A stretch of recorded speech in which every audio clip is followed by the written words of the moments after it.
Yeah, it'll all be plus or positive. Yeah, exactly. All be plus, because we can't tell, like, is this zero responding positive or is this one responding negative? We're not able to tell, so can't make the assumption. All right. I'm aware that we are all at kind of various degrees of being done here, but do want to kind of jump start on this. Looking at example A, being asked to use the rational zero theorem to find all of the possible zeros of our function. What does the rational zero theorem say? What are these zeros going to look like?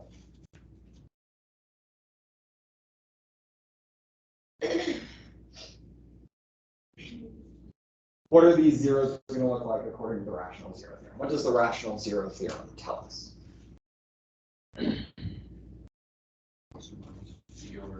P over Q, yeah. So plus or minus P over Q, where do I get P?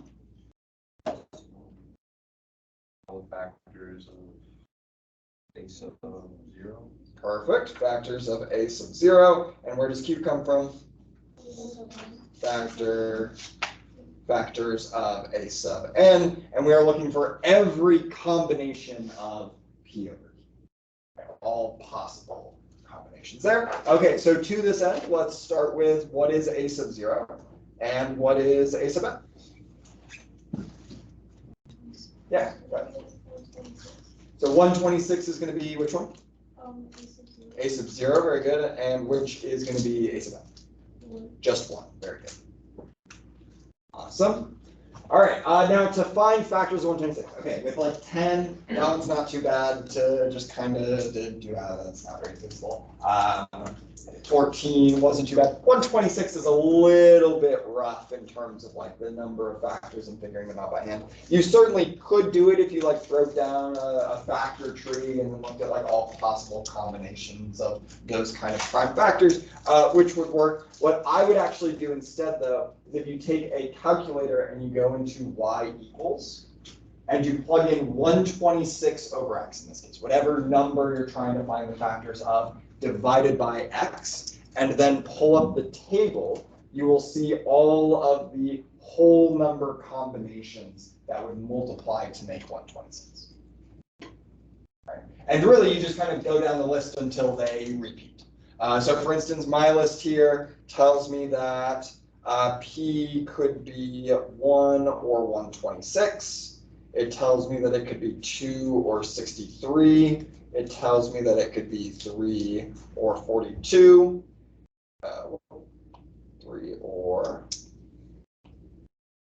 42. It tells me that it could be 6 or 21, 7 and 18, and 9 and 14. And as I kind of scroll down, the next one that shows up is 14 and 9. It started repeating itself. So these should be all of my factors of 126. Kind of a nice little cheaty way to go about doing that. 1 is a lot nicer. What are my factors of 1? What could Q be?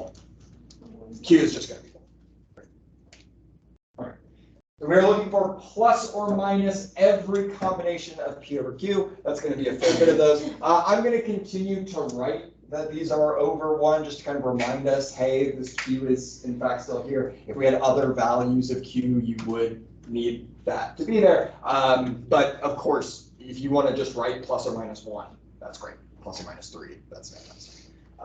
Okay, and so what are our possible zeros? These plus or minus P over Q could be plus or minus 1, plus or minus 2, plus or minus 3, plus or minus 6, plus or minus 7, plus or minus 9, plus or minus 14, plus or minus 18, plus or minus 21, plus or minus 42,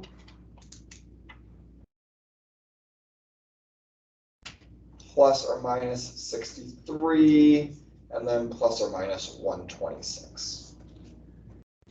Okay, how many zeros is that? Possible zeros is that? 24, right? Because it's plus or minus each of our zeros. And so you double the number that factors that you have here.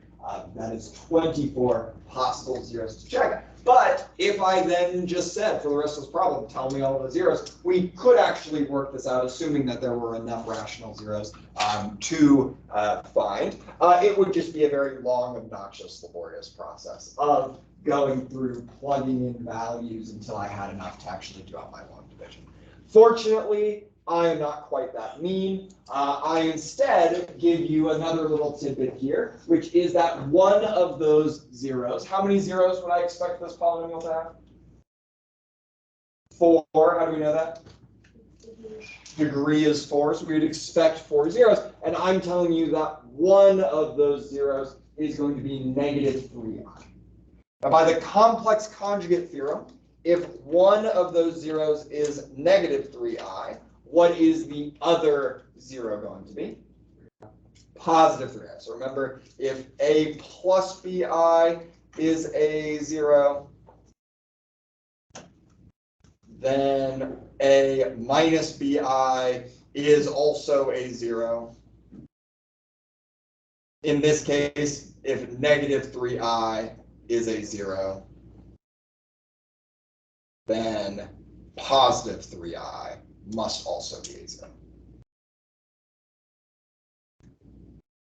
You would not need to write all of that out. You could have just said that 3i is the zero that will. So we have 2 zeros. We have a 4th degree polynomial. That should actually be enough to do long division to find the remaining 2 zeros. Okay. The problem with trying to do long division to find the remaining 2 zeros here is the fact that the zeros that we have are imaginary. If I were to try, and you certainly could, but if I were to try to divide, let's say if my zero is negative 3i, if I were to try to divide x plus 3i into this polynomial,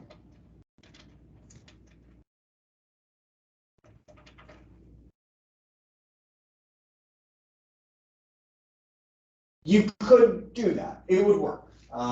You would get, if you were very, very precise, you would get the correct answer. And then you would need to divide that thing that you got by the next zero, by that x minus 3i. And then you should, again, if you've done everything really precisely, really correctly, you should end up with a quadratic that only has real numbers, that doesn't have any i's. But that would be awful. That would really, really not be a particularly pleasant thing to do, right? And so we are going to instead use a shortcut to make this not quite as terrible, right? Rather than dividing out x plus 3i and then x minus 3i, let's actually think of this as like with a concrete example. If I gave you the number 42 and I asked you to divide it or to find the factors, and in order to help you find the factors, I told you that 2 divides evenly into this, and also 3 divides evenly into this, then we could go through individually, divide this by 2 to get 21, and then divide that by 3 to get 7. But what could I have done to just jump straight to the end? Divided by 6. Multiplied are 2 things that we are dividing by, and you get ultimately what you are going to be dividing by. So we could do step by step, first divide by x plus 3i, then divide by x minus 3i, and that's going to be awful and painful and terrible. But what happens if we first multiply x plus 3i times x minus 3i?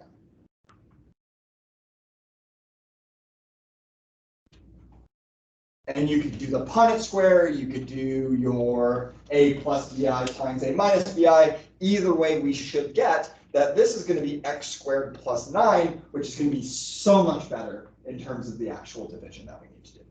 We're not going to end up with any i's, it's not going to be messy. This should be fairly clean if we do it this way. Right, so a much, much nicer way to do this. Certainly you could divide each of these, and that's fine, but we can also divide their product, and that's also fine. We should also be perfectly happy with that. So rather than dividing this by x plus 3, again, nothing wrong with that. If you were good and precise, you would eventually get the right answer. It's just painful. Let's instead be cheaters and divide by x squared plus 9 to divide out both of those roots simultaneously. Okay, and now this is a long division problem. How do I match x squared to x to the fourth? I need an x squared. X squared times x squared is x to the fourth. X squared times 9, I get positive 9x squared. How many x cubes do I have from that multiplication? I have 0 x cubes. Subtracting these two. X to the fourth minus x to the fourth, 0. Negative 5x cubed minus 0 is going to be negative 5x cubed. And then negative 5x squared minus 9x squared is going to be 1.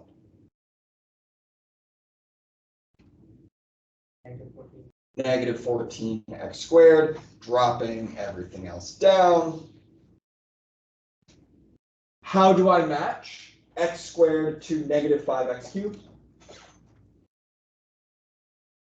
I need x to the fourth with what coefficient?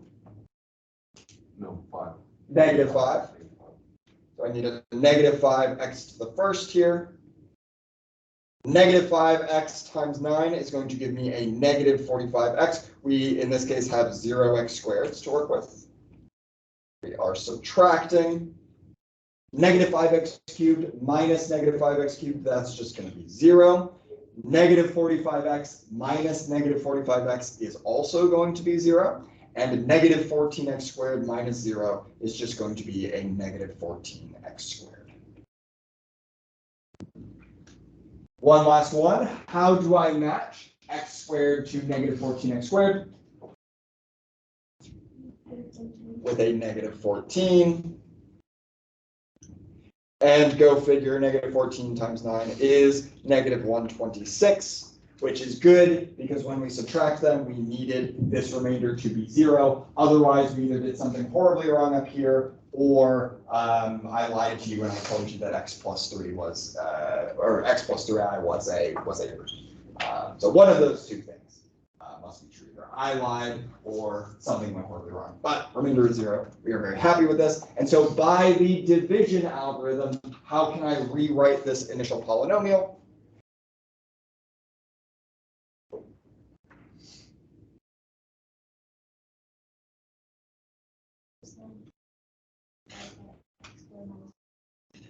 Very good.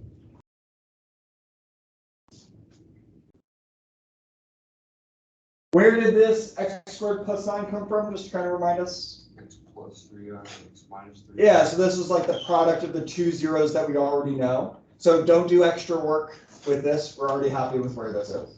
And then what about over here? Well, this is going to be a quadratic. We have a bunch of tools for that. We have the quadratic formula, or we could just try to factor this by hand. What are two numbers that multiply to make negative 14 that add to make negative 5? 7. 2 and negative 7. And so what I get here, x squared plus 9 times x minus 7 times x plus 2. And so what are my 4 zeros?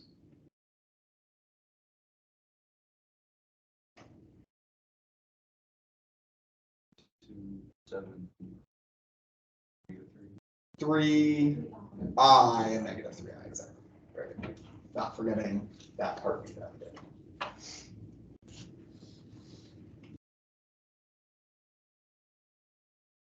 Cool. So kind of everything that we've done over the course of what, like the last 3 days. All in one problem.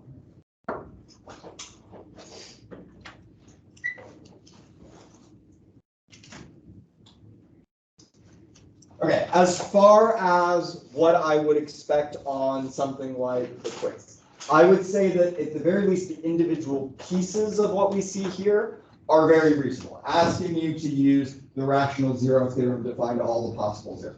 The numbers I give you might be a little bit nicer than something like 126, but certainly that would be within the realm of what you would expect to see. Asking you to use the complex conjugate in order to fill out a missing zero. Certainly something that I could expect to see. For the quiz, I think this idea of dividing out two roots at once probably a little bit extreme. Probably something that I would confine myself a little bit more to with like a bell work, or maybe like, I don't know, like a test question if you had a test coming out next week or something crazy like that.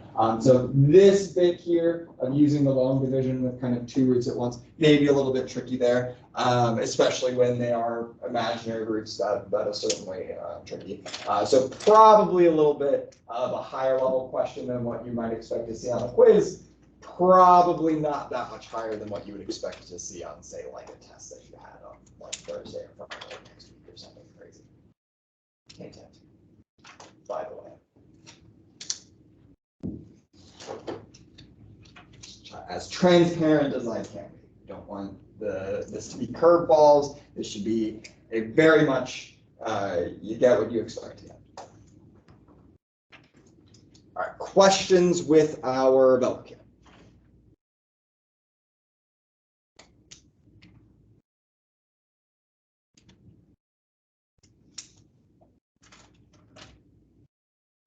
Hopefully each of the pieces makes a lot of sense.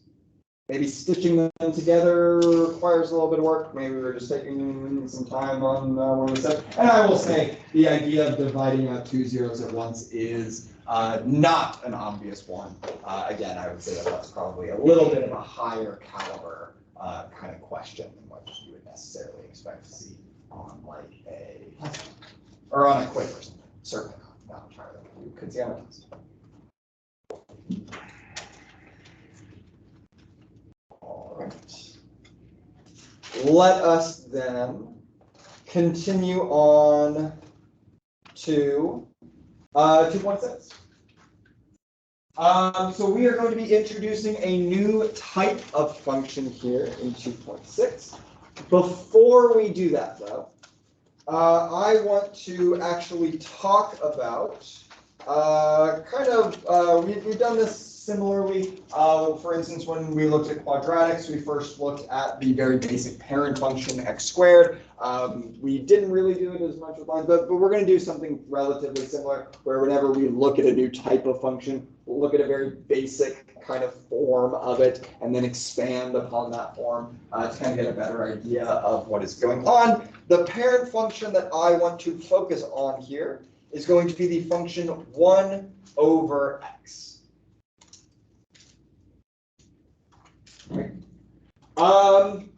Let's make some observations about 1 over x here. For instance, talking about the domain of this function, 1 over x, do I have to worry about taking the square roots of negative numbers? No, I do not. Do I have to worry about dividing by 0? Yes, I do. What is the value of x where I would be dividing by 0? When x is equal to 0, we have our denominator is 0. We need to throw away 0. But everything else should be fine. All right, let's talk about the range of this function. Ranges are a little bit trickier to some degree than domains. You kind of have to feel out what's going on with the function a little bit. For the range of this function, just as like kind of a general sense, when x is very, very, very, very large, so thinking extremely, actually, let's start with the other. When x is very, very small, not 0, obviously, it can't be 0, but for very, very small values of x, what's going to happen when I do 1 divided by a very, very small number? What am I going to get? What kind of number am I going to get? We can't really necessarily say if it's going to be rational or irrational. Certainly, if I was dividing by like a small irrational number, I would get an irrational number. But it's like, what kind of sized number will I get if I take 1 divided by something very, very tiny? It's not going to be close to 1. So think like 1 divided by 1 billionth, or 1 divided by like 0.000000003. What kind of number do we see? A very big number, a very, very large number. And so this function doesn't have a problem with hitting very large numbers. We see those when x is relatively small. What about hitting small numbers? what happens when x gets really, really, really, really large here? I get 1 divided by like 1,000,000 or 1 divided by 1,000,000,000. What happens to that value of x? It's going to get closer and closer to 0. Now, is it ever going to hit 0? No. We always have 1 out of something, and so that's never going to equal 0, but it will get really, really, really close to 0, kind of both in the positive and negative direction if we think about dividing by a really big positive number, a really big negative number. And so for our range, the only value that we need to throw out here is going to be 0. We can hit everything. We can hit all the really large numbers. We can hit all the really small numbers. We just can't hit 0. Not quite. But to this effect, kind of what Han said, I want to kind of keep this idea in mind. We do approach 0 at very large values. So that's going to be kind of a key idea. As far as what this function looks like, ignore that for now. We are going to be dealing with this kind of function. Couple of key features that I want to talk about for this particular kind of function. Similarly to what we did with our polynomials, I do want to focus on, at least a little bit, our end behavior here. End behavior, that's like what's going on as x gets really, really large in both the positive and negative direction. We've actually already made a comment on what that is, but just to kind of write it out in the script, what is happening to our function as x approaches, we'll say, we'll do it this way. We'll say what's going on as x approaches infinity and negative infinity. What is our function getting really close to?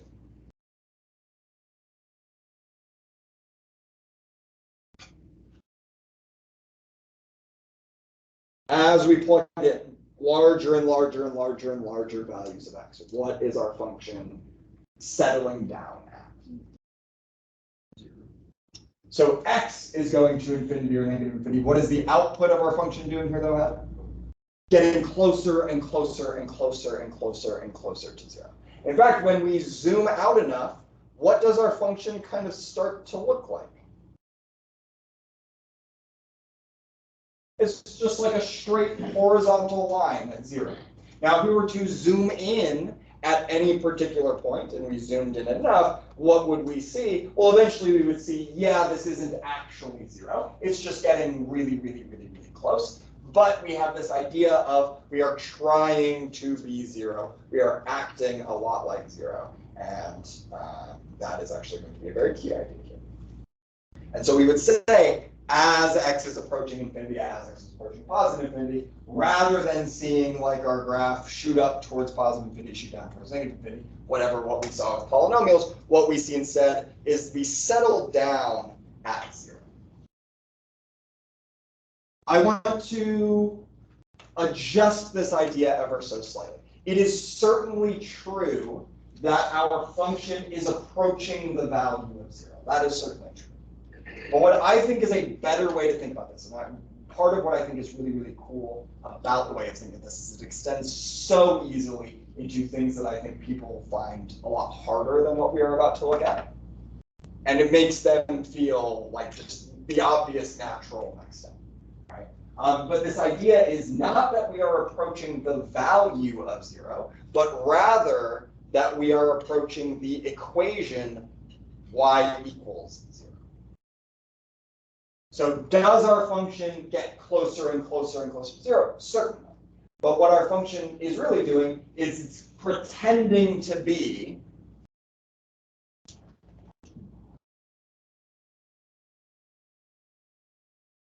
y equals 0 for large values of x. So yes, we are approaching the value, but I think a better way to think about it is we are approaching a function, in this case, that function that is just a straight line at 0. And we'll see why I'm making that distinction, especially when we do slant asymptotes, which I think generally people really, really hate. They're so easy when you think about it like this. They are just horizontal asymptotes, which we'll talk about all that terminology here. Okay, so that is one point of interest, what is going on at the end behavior. The other point of interest that I want to draw our attention is that we've got some funky behavior going on around this zero. Now, can I actually look at this zero and say what is going on at zero? No, zero is not a part of our domain. Nothing is actually happening at zero. But I do want to kind of comment on what my function does as we get really close to zero. Part of what makes this a little bit tricky, though, is that we have two different behaviors on either side of zero, right? When I am a little bit to the left of zero, I see that my function gets really, really, really, really negative. And when I'm a little bit to the right of zero, I see my function gets really, really, really, really positive. So two different behaviors, one for either side of the zero. Let's try and kind of translate this into what we were doing with any behavior. In this case, our value of x is not approaching infinity, it's approaching zero. Again, we have two sides of the zero that we want to talk about. And so to denote that we are starting a little bit more than zero and kind of moving inwards. So this would be like thinking about values like 0.00001 here. So starting a little bit to the right and moving towards zero. What do we see our function do? So when we're a little bit to the right of zero, moving inwards, what is our function going to do? Goes towards positive infinity. And when we are a little bit to the left of zero, which I'm going to denote with this little minus sign here, what is our function going to do? Goes towards negative infinity, goes the opposite direction, right? So when I'm starting off to the left, moving in towards zero, I go down really, really quickly. If I'm a little bit to the right, moving in towards zero, I go up really, really quickly. Right. This behavior right here is essentially a very, very long, drawn-out way to describe a feature of the graph, which is called a vertical asymptote. So what is a vertical asymptote? How are we going to define this? Well, rather than defining this, I'm going to kind of tell you when it shows up, and we have this picture of what happens around them, and we're going to do our best with that. So vertical asymptote is going to be something that appears around a value of x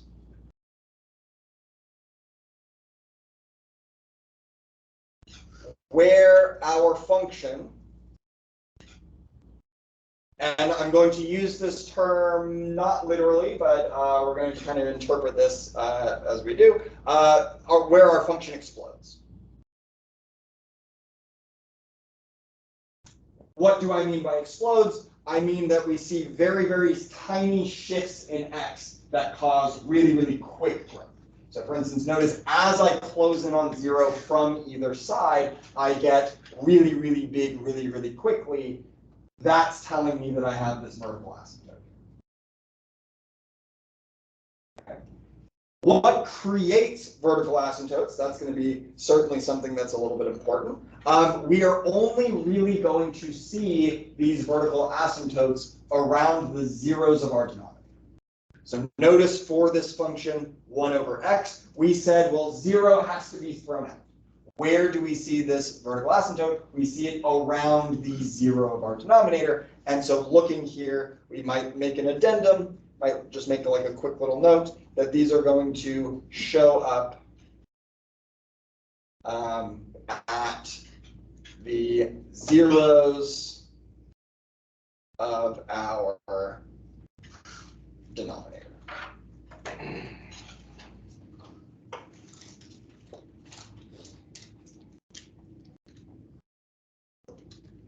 Okay. So the fact that as I get really, really, really close to 0 from the right, I get this massive explosion.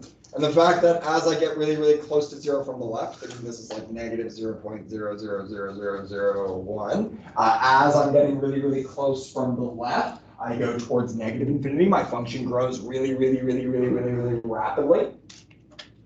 On account of that, we might say something along the lines of that this function has a vertical asymptote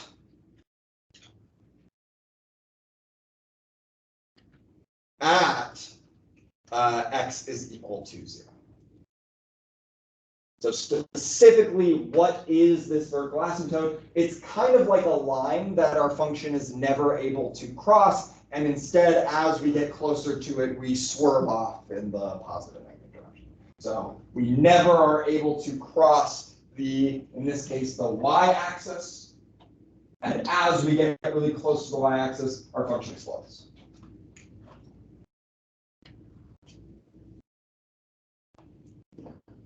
So vertical asymptotes, vertical lines where we are kind of like this.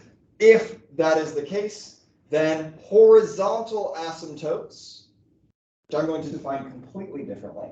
These are very similar in the sense that, vertical asymptotes, vertical lines that we approach, horizontal asymptotes are going to be horizontal lines that we approach. But I think a better definition for horizontal asymptotes is really going to be that these are horizontal lines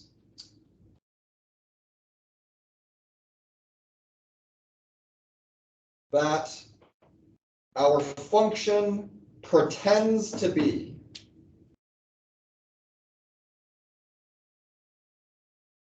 for large values of x.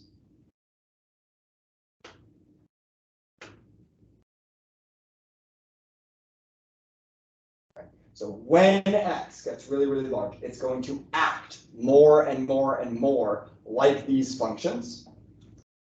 In this case, where would we see a horizontal asymptote? It's going to be at the line y equals 0, which is what our function is pretending to be at large values of x. So just like how we have a vertical asymptote at y equals 0, we have a horizontal asymptote at, at x equals 0, we have a horizontal asymptote at y equals 0.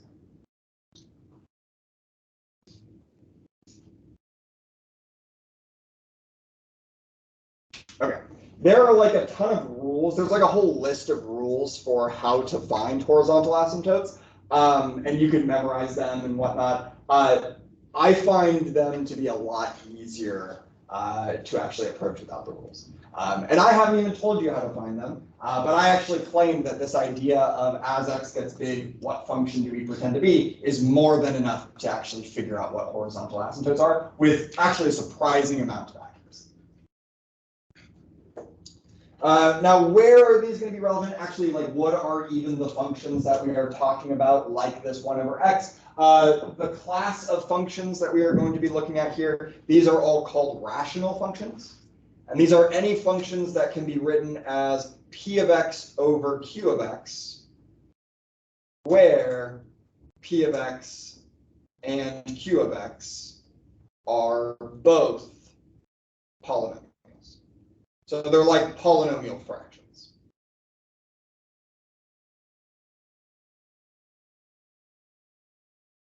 So in the case of our parent function, 1 over x, 1 is like a 0th degree polynomial, x is like a 1st degree polynomial. That's like the most basic kind that we're really going to see.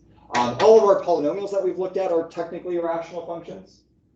Right? A cube of x is just 1. Then we get a rational function. But we're going to be looking at more interesting rational functions. I mean, not that polynomials aren't interesting. We just spent a whole lot of time talking about them. But we're going to be looking at functions that are distinctly rational and not polynomial. Okay. So with that, let's take a stab at example 1a here.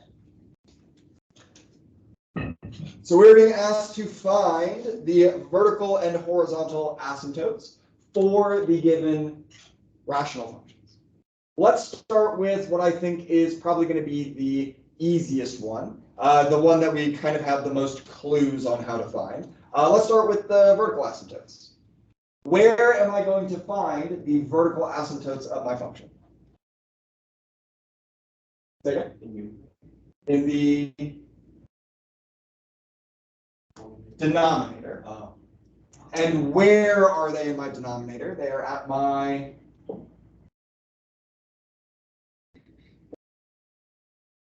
0. Or when my denominator is 0. Okay. So let's figure out when my denominator is 0 here. 2x plus 1 should be equal to 0. And so what is my value of x that I'm going to get? Negative 1 over 2. Negative 1. Very good. And so what is my vertical asymptote? What is the vertical line for that particular value of x? That is going to be the line x is equal to negative 1. If you do not include the x is equal to, it is just wrong. A vertical asymptote is a vertical line at this particular value of x. You need this x equals 2 to communicate that this is a line and not a value. Okay, so that one's not too bad. Let's now try and figure out with this very, very not super precise, not very mathy definition of a horizontal asymptote. Let's see if we can't figure out what this would be for this particular function. The question is, what's going on with the end behavior? And to that end, we want to ask what's going on as x approaches either positive or negative infinity. I don't necessarily think that that's going to affect very much, although I don't want to bite my tongue on that. We should get similar results regardless. Could be entirely wrong. Don't think I am. Actually, so I am going to double down on that and say with a lot more gumption that, in fact, it doesn't matter which direction we go, we should be approaching the same. Okay. As our function gets really, or as x gets really big, what is our function going to approach? I want to start by looking at my numerator here, this 6x minus 12. X is getting huge. We're thinking like a million, or a billion, or a trillion, or numbers that make that look small. As x gets really big, what piece of my numerator really doesn't matter all that much? That minus 12 is not going to keep up with the growth of my numerator. For small values of x, that negative 12 actually does a fair bit, right? The difference between, let's say when x is 10, the difference between 60 and 48 is fairly substantial. But the difference between when, say, x is like a million, the difference between 6 million and 599,000, or 5,999,988, the proportional difference is almost negligible. And as this value of x gets larger and larger and larger, the effect of this minus 12 is going to be less and less and less felt. Does that mean it goes away forever? No, it's still there, it's still doing something, but the amount that something matters, the amount that we feel that something stops mattering as much. This idea is actually an idea we've already seen. We already saw this with our polynomial end behavior, where if I have, say, like x to the 5th plus 3,000 x squared plus 7 million, and I ask the question, what happens as x gets really big? What is the only piece of this function that I actually care about?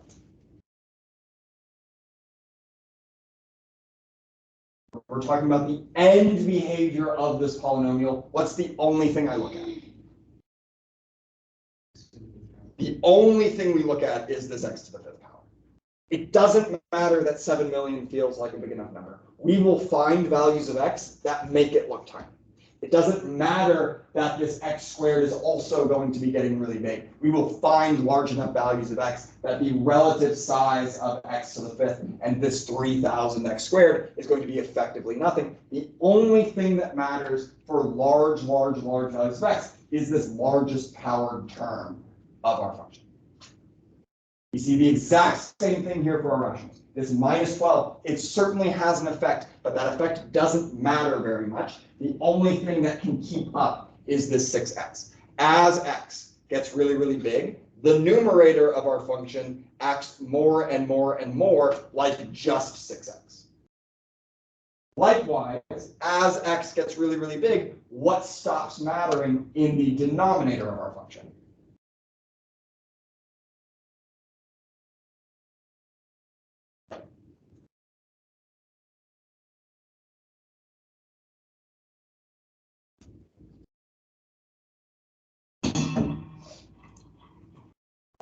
The plus 1 stops mattering, right? The difference between 2 million and 2,000,001 is not very significant, right? The difference between 4 and 5, that's like a, what, like a 25% increase. The difference between 2 million and 2,000,001 is like a percentage increase that's so tiny that like it doesn't even matter, right? And so we would see here that our denominator is going to start to act more and more and more like it's just 2x. Okay, 6x divided by 2x is what our function is pretending to be for large values of x. It's never able to quite get there, but that ratio gets closer and closer and closer. But I can simplify that. What is that equal to? 3x over 1x, and what happens to my x's? They're also going to cancel, and so I am ultimately just left with 3. And so what does my function do at very, very, very large values of x? It pretends to be 3. In fact, it pretends to be the equation or the function y equals 3.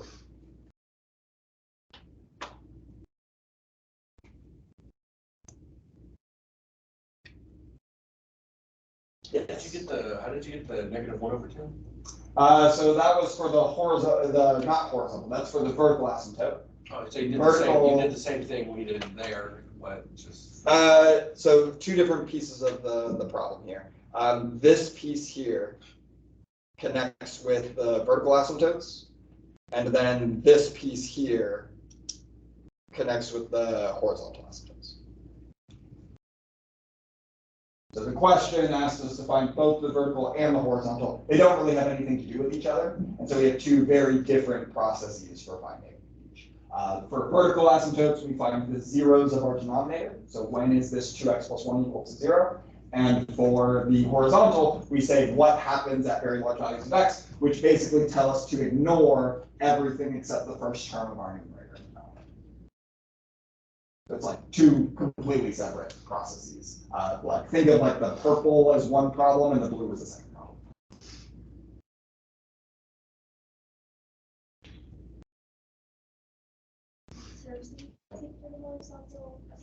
So say again? What terms do you take for the horizontal? Just the highest degree term from both the numerator and denominator. Yeah. And then you divide them. So yeah, it ultimately approaches this fraction that simplifies that. Yeah.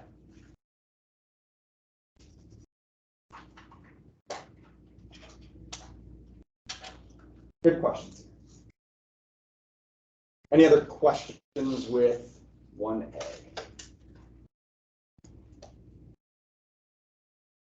Just to make sure, you got the negative 1 over 2 by inputting that x into the top thing, and that's So 0. So subtracting 1 from both sides and then dividing both sides by 2 gives us that negative 1. So solving this equation for x, what is the value of x that turns this 0? Solve it for x and you get that negative 1.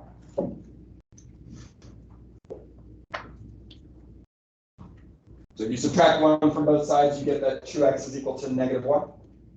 And then dividing by 2, you get that x equals negative 1. Okay.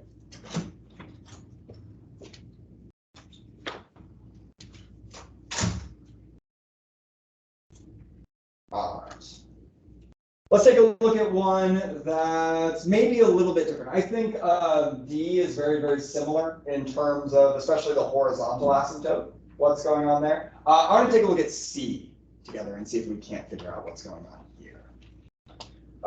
So exact same thing. Let's start with our vertical asymptotes. Vertical asymptotes, I would generally say, are the easier. Well, they're just very different. I'm going to continue to start with vertical asymptotes.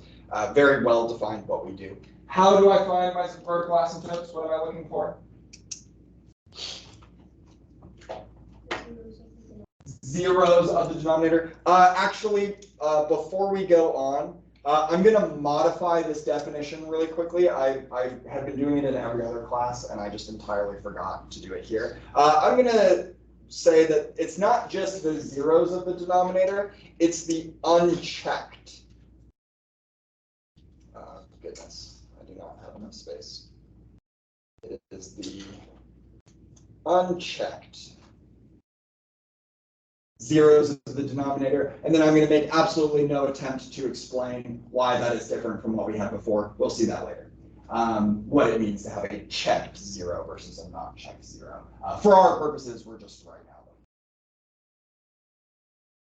Okay, so finding the zeros of our denominator, what is the equation that we can set up here? Very good. And we can try to solve for x, right? Subtracting 1 from both sides and dividing by 2. But what's the problem? Is x squared ever going to be equal to -1/2? No, you're never going to be able to, assuming that these are not imaginary, which our inputs are never going to be imaginary, at least not for now, or ever in this class yet. Always just real numbers that we're plugging in. We are never going to find a real number where if we square it, we get a negative. And so do we have any zeros in our denominator? We do not. And so do we have any vertical asymptotes? We do not. No vertical asymptotes. They do not exist.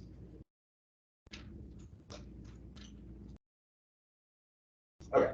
So no vertical asymptotes, but we can still talk about horizontal asymptotes. So again, this question of what happens as x goes towards plus or minus infinity. What does our function approach? Let's start with the numerator. For 4x, is there really any piece of that that's going to disappear? Anything from 4x that becomes irrelevant? Not really. All of 4x is just going to continue to be 4x. We are totally happy with that. Okay. So 4x, still our numerator. What is our denominator going to pretend to be? What is going to matter less and less and less for large values of x? That +1 really doesn't matter very much when x gets really big. Right? So this is going to be like 2x squared in our denominator. Just like before, let's simplify this a little bit. It's actually not that our function equals, it's that our function approaches, just to be precise here. We are getting closer and closer and closer to this equation. All right, let's simplify that. What does this simplify down to? 2 over x. Okay. Now wait a minute. That's not a number like what we got before. That is a function. And so let's imagine what this function is doing. What do we know about x in this scenario? What's happening with x? Yeah, it's going towards infinity. It's getting really big. 2 divided by a number that is getting really big. What's that going to do?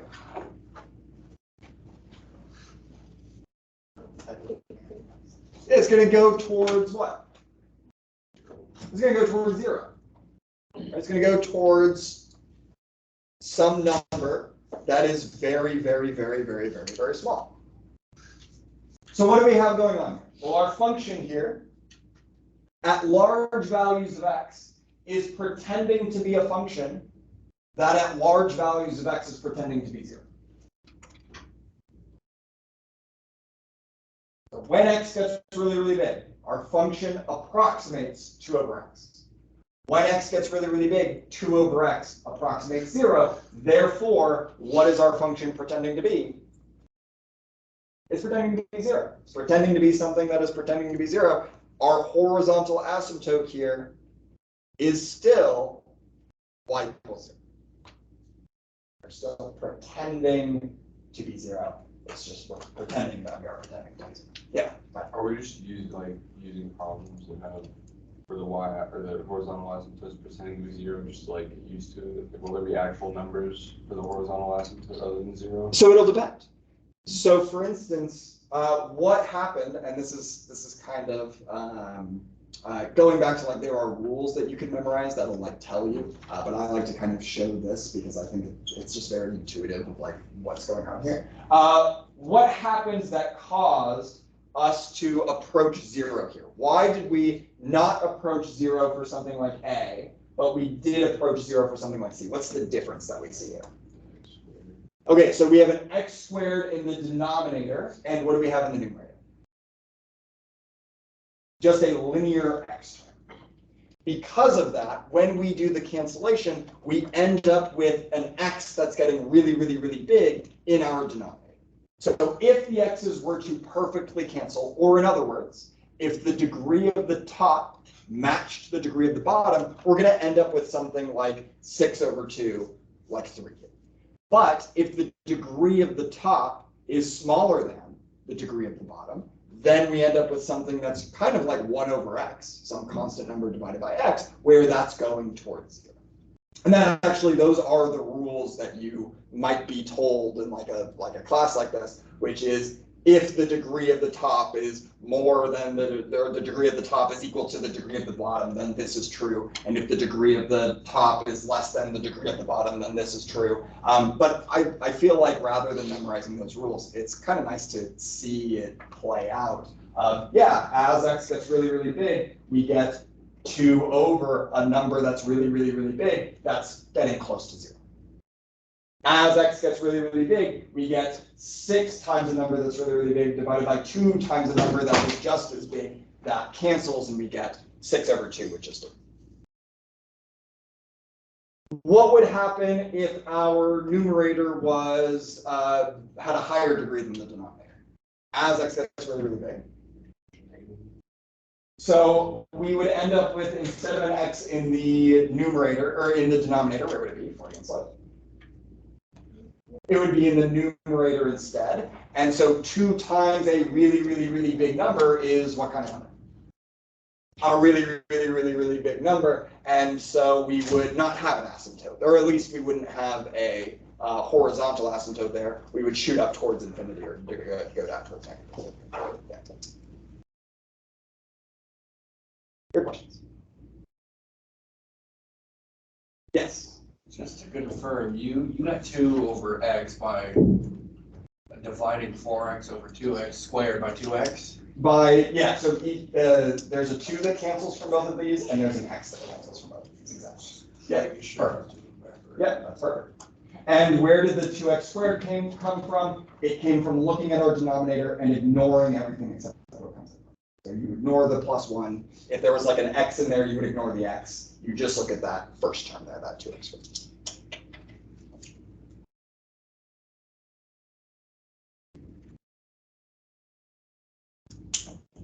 We can do D really quickly. I am going to give you guys some time to work on B, and then we'll go over this ourselves. But D is fairly quick. Looking at this one, are we going to have any vertical asymptotes? No, denominator is the same here. There are no zeros here. What is our horizontal asymptote going to be? 2. And how do we get that really, really quickly? We ignore the plus 1. X squared divided by x squared is just 1. 4 divided by 2 is 2. Okay. Big difference between vertical asymptotes and horizontal asymptotes that I want to talk about just very, very quickly before I let you go to work on B. And this is part of why I think it's really nice to think of this as like a function that we are trying to approach versus like a value that we approach but never reach. Because actually, we can reach the horizontal asymptote value. Our function is allowed to do that. For instance, for 4x over 2x squared plus 1, what happens to this function when x is 0? 4 times 0 is 0 over 1 is just going to be 0. And so we reach the value of our horizontal asymptote. Is that a problem? The answer is no. Why is that not a problem? Because it happens for a small value of x. The horizontal asymptote only cares about what's going on in the long run, what happens when x gets really, really large. It doesn't make any claims about what happens when x is really, really small. Right? So the fact that we hit this 0, the fact that we cross this horizontal asymptote is okay. That's fine. And in fact, we can come up with functions that cross the x-axis an infinite number of times, and that's fine. The idea is that they settle down eventually to approximate without actually ever becoming that y equals 0. A couple of really cool examples, or one really cool example. So we have that horizontal asymptote here. this is that function that we just looked at, that 4x over 2x squared plus 1. Notice that we do cross that line. That's fine. When we zoom out, what do we look like? We look like a straight line at y equals 0. Right? So it's that idea of what happens when we zoom in. And if we were to zoom in at any point, then notice there's still a little bit of difference. We're never actually quite y equals 0. We do a pretty good job of pretending, but ultimately we are just pretending. And then another one, I think this one's super, super cool. So there's that one. And then this is one where we actually have a horizontal asymptote of y equals 0. We settle down, if you zoom out, it really does look like a straight line. But if you zoom in to any of these points, then what do we actually see? You're going to have to zoom in a lot. What we actually see here is that we are bouncing across this y-axis over and over and over again. Let me get closer to where it's actually like fairly noticeable. Like over here, we're like crossing the x-axis over and over and over again, but we're settling down. That wave is kind of settling down towards y equals 0. Right? So it's not like a line that we can't cross. The vertical asymptote is a line that we are never going to be able to cross. The horizontal asymptote is a line that we can cross as many times as we like. It is just ultimately where are we settling down to be. And in this case, yes, it's okay that I have an infinite number of zeros because eventually we settle down to look like y equals 0 when using it. And why I think the idea of a function that we pretend to be is a better idea than a value that we approach. Because it's not that we're approaching a value. We reach this value an infinite number of times, but we're pretending to be that function that is that constant y equals 0 as we approach it. As it is. All right, let's take a stab at B. So we are looking for the vertical asymptote or asymptotes of this function. It is certainly possible to have more than one, and then couple that with what is the horizontal asymptote. For this, I would probably recommend writing it out in that not unfactored, that multiplied out form, just to make your life a little bit easier. That'll probably. So looking at example B here, what are our vertical asymptotes? What are our horizontal asymptotes? So this one looks super good. And then how do we find the, so vertical asymptotes are just there's equal to 0.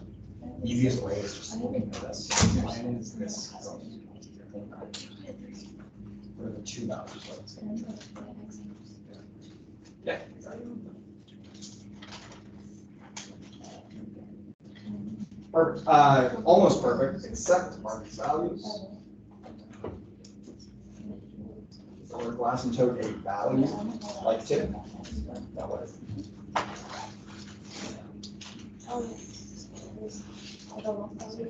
It's a line where for the vertical asymptote we fix x to be 2, so x equals. And for the horizontal asymptote, we're saying that our function is pretending to be that y is pretending to be.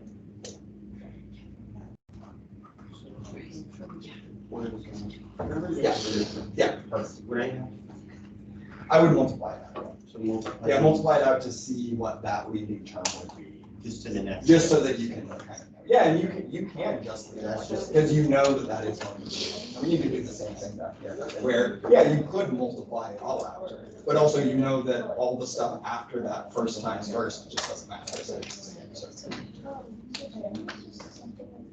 yeah.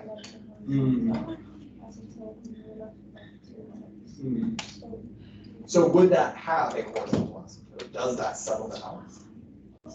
The answer is no. It's going to shoot up towards the because 2 times the big number is big. That will actually have a different kind of asymptote. There is an asymptote for it. That is going to have what is called a slant asymptote, which we'll look at next.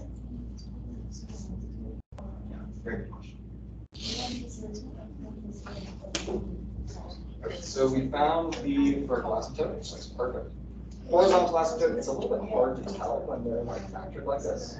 So let's try multiplying together, seeing what those kind of leading terms are. And then we are ignoring everything except what we did internally.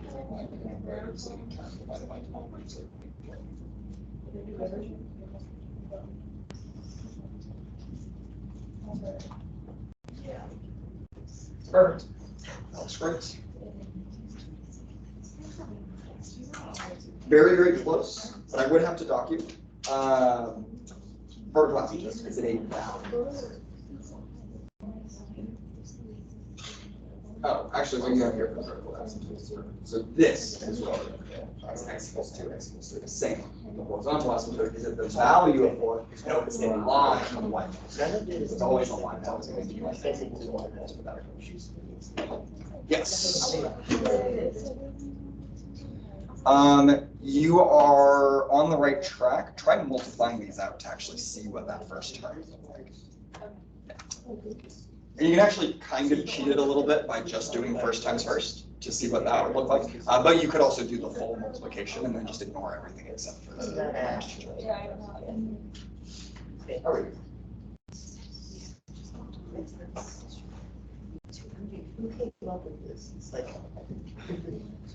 For the asymptote stuff? Yes, we came up with this, like, we're going to have this pretend to be a number. Oh, that's not.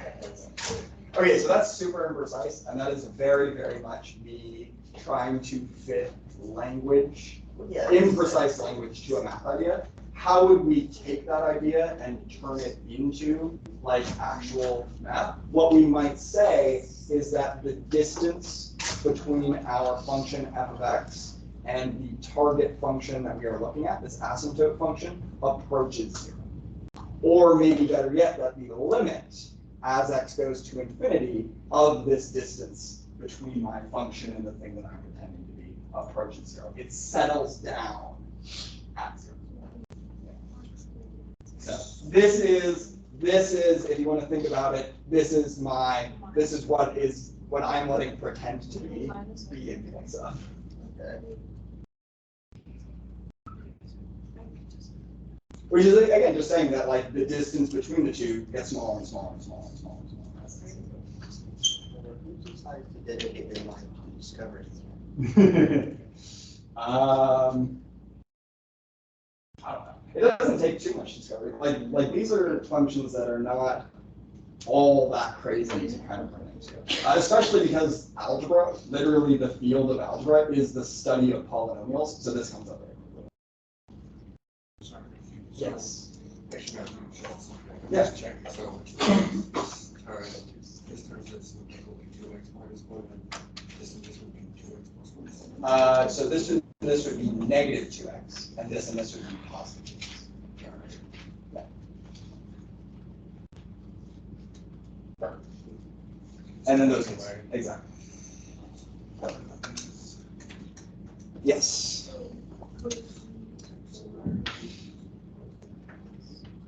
So 4x squared over, and then what did our denominator end up being? Yeah, you're going to want to figure out the denominator as well. What is the first term of the denominator?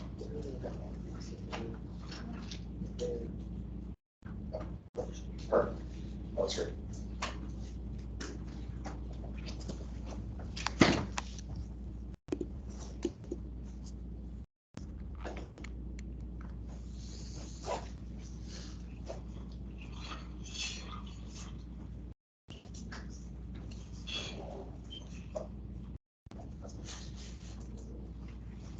Nice.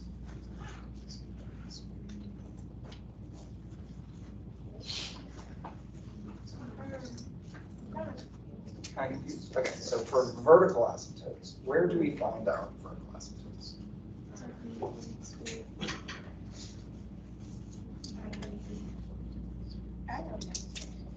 So vertical asymptotes are going to be what we find when. You did that last day, I have a big difference. He doesn't get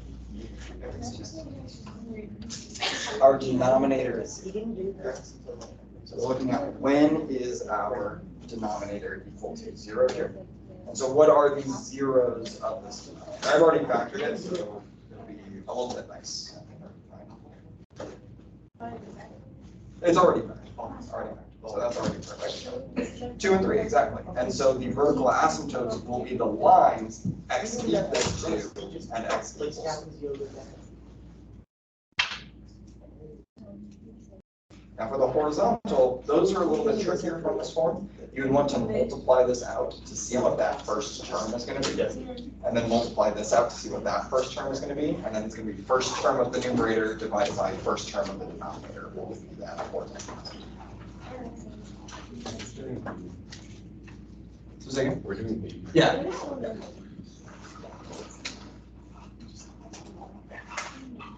Notice here, because it's squared, the vertical asymptote, it's never going to be x squared is equal to, there just wouldn't be any, because there aren't any values of x that would make that So it's not go. 1/2 I. No, it's not, we don't need to worry about plugging I into our functions. Sometimes our functions will have i's in them, but we're never going to like plug I. Well, okay, technically, we're not going to worry about it. So is this like a no solution? Yeah, so there would be no zeros in the denominator, and so we wouldn't need to throw away anything. There would be no vertical asymptotes. Okay. And then for B, we recommend like multiplying. I probably, well, so for the zeros, Denominator. the vertical is pretty nice. We lose that higher. Oh, I see. But for the horizontal, you probably are going to want to multiply it to see what those first terms are. So is there just one vertical asymptote here? There would be two. Yeah. Exactly.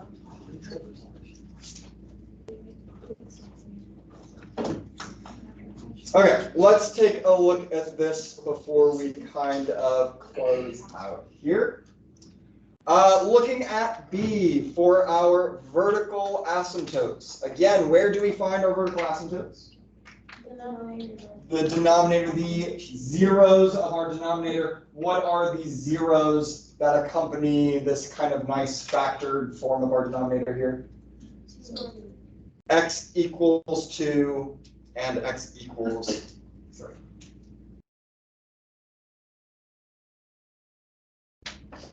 Normally, if I gave it to you, you'd probably have to factor it yourself in order to find it. But because it's nice and factored, just the zeros of this denominator. All right.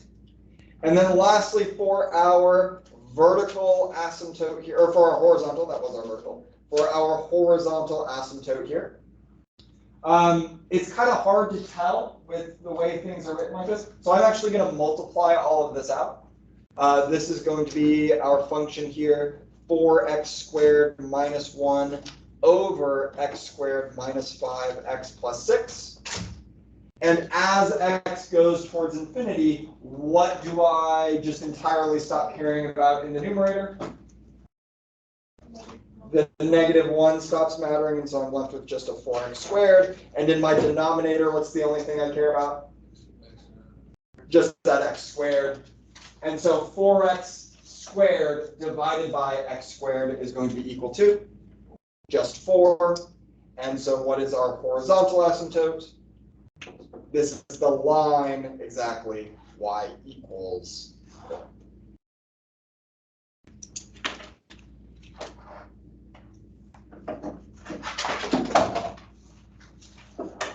Ta-da.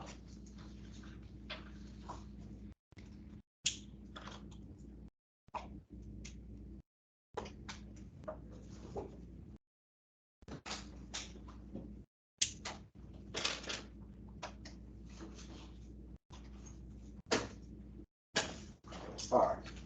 Questions here from this kind of first look at rational?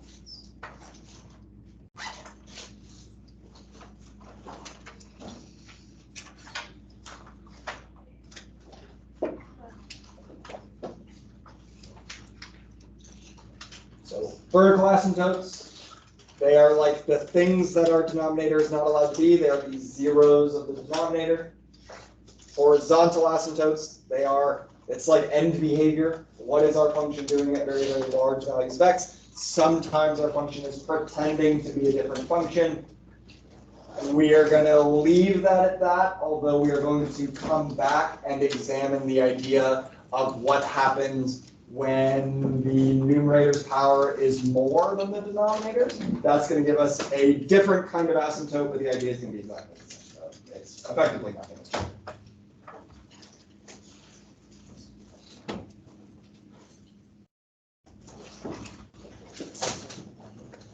All right.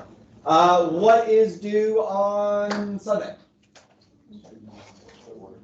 2425. What is on Monday? The quiz over 24 and 25. And then I asked you guys to do the survey yesterday, or I forgot to ask you, and you guys all did it anyway, which is great.